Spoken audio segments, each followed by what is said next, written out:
solution? Uh, this is my little gem boxwood hedge that has been planted for a number of years, and it creates a beautiful background for a walkway as well as a background for the plants that's over here. You'll see hemlock, sedum, laurel, nandina, more sedum, and then a hardy hibiscus down here. And over at the background are some more upright yews. And then the planters here, these two planters are two of my favorite planters. I usually put just asparagus fern in them and that's it. And this year when I got ready to plant them, we didn't have any large asparagus ferns left. So we make do with whatever we have.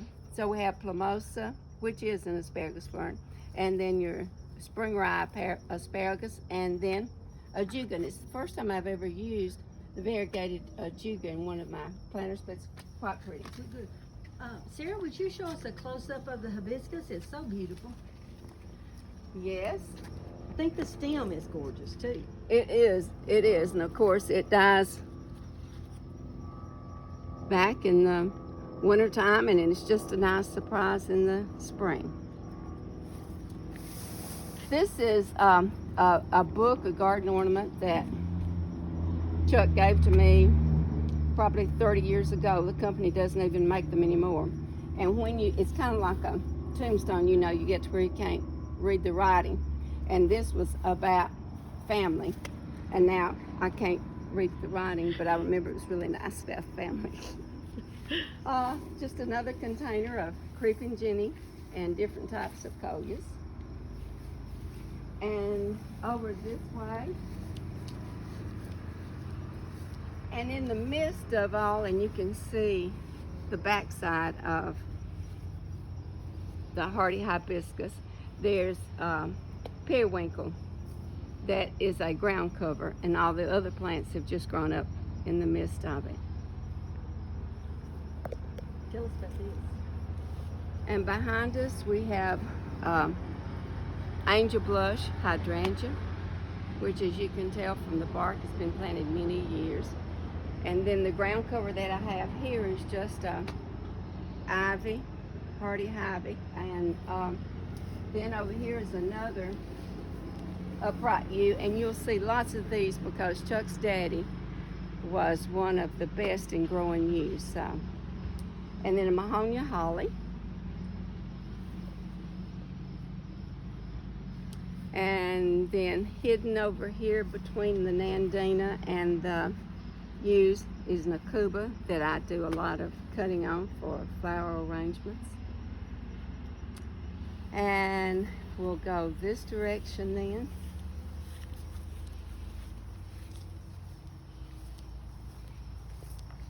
Crepe myrtles.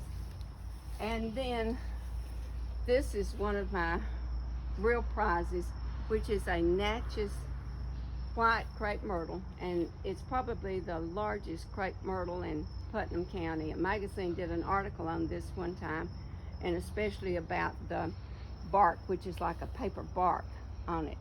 And then here I have some ferns, and the hydrangea with the beautiful foliage here, and beginning here are those non-hardy hydrangeas that will not bloom, even though once after 15 years I got a bloom. They're the kinds that we have at varieties that we have at Easter time, which aren't hardy for us, but I did plant these to see if I could ever get a bloom, and I did get one bloom, but the foliage is beautiful on them. More containers of coleus.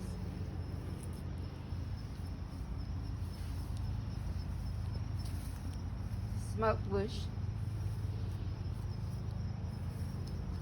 And this is one smoke bush from here to over there. It would be gigantic if high if we didn't prune it back, but it has spread more. We've allowed it to spread more than growing upright. And then in the midst of all this is a container which has your lantana and your tropical hibiscus. Another hydrangea, this is silver dollar hydrangea. And the coloring is just beautiful on it. And then it's enclosed with more crepe myrtles. And then on this side of my rose garden, you'll see more of the roses that are beginning to bloom. And it's the last day of, first day of fall. And so I'll get one more good blooming, large flush of blooms by the end of October, 1st of November I'm out. And then this is another favorite rose, which is a Francis Milan hybrid tea. Sarah, tell Really us how fragrant. you care for your roses.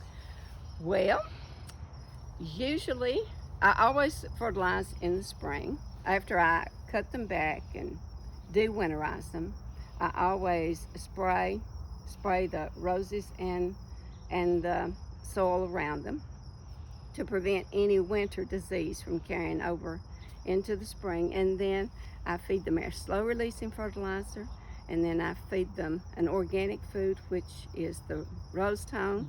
And then every time I spray, I also put some Monty's Joy Juice in them, and I spray with a systemic insecticide if I need it, and then always a fungicide. Always. Because roses tend to develop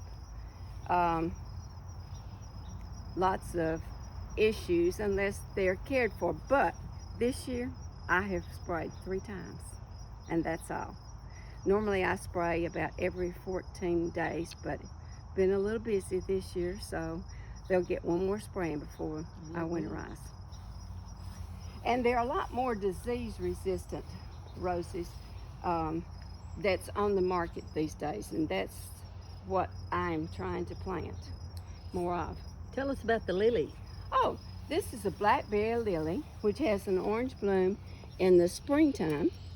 And one summer when good friend Todd Breyer was working for us, and during 2 summers he did, and my blackberry lily came from him. And so, as you can see, they've just popped up everywhere. But I think they're beautiful even this stage, and they're really pretty in flower arrangements with their, See that? yes, and another, this is a red hardy hibiscus with no blooms, and all of these large foundation plants are Foster hollies. Okay, let's stop.